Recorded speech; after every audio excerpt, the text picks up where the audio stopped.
Kadar gula darah yang normal. Kadar gula darah setiap orang dapat berbeda-beda tergantung usianya. Maka dari itu, kamu perlu tahu kadar gula darah normal. Kadar gula darah normal di dalam tubuh tidak boleh berlebihan.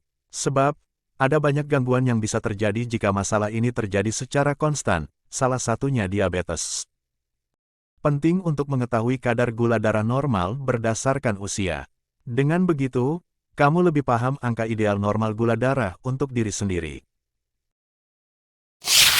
Kadar glukosa darah yang normal dapat kamu ukur saat berpuasa, makan, atau setelah makan. Untuk kadar glukosa darah normal pada orang dewasa sehat yang tidak makan kurang lebih 8 jam adalah kurang dari 100 mg per dl.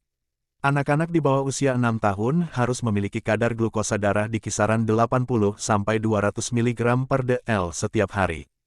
Angka tersebut terbilang sehat dan jumlah glukosanya bisa berfluktuasi saat bangun tidur, makan, hingga sebelum tidur. Pada rentang usia anak 6-12 tahun, kadar gula darahnya harus di kisaran 80-180 mg/dl per hari. Kadar gula darah dapat naik setelah makan akibat tubuh perlu memecah glukosa yang akhirnya menyebar ke seluruh aliran darah. Kadar gula darah normal menurut usia 13-19 tahun berada di kisaran 70-150 mg per dl per hari. Remaja dengan kondisi gula darah tinggi perlu rutin memeriksa kadar gula darah dan memperhatikan makanannya serta rutin berolahraga.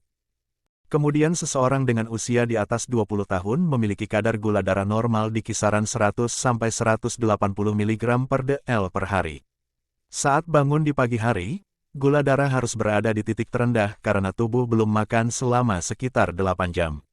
Setelah puasa, 70-100 mg dl. Sebelum makan, 70-130 mg dl. 1-2 jam setelah makan, less than 180 mg dl. Sebelum tidur, 100-140 mg dl. Kebanyakan orang tidak mengalami gejala hingga kadar gulanya mencapai 250 mg per dl atau lebih tinggi.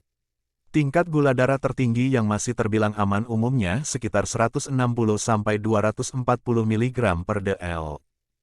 Semoga bermanfaat, jangan lupa follow, like, komen and share untuk dapatkan update info kesehatan lainnya. Salam sehat.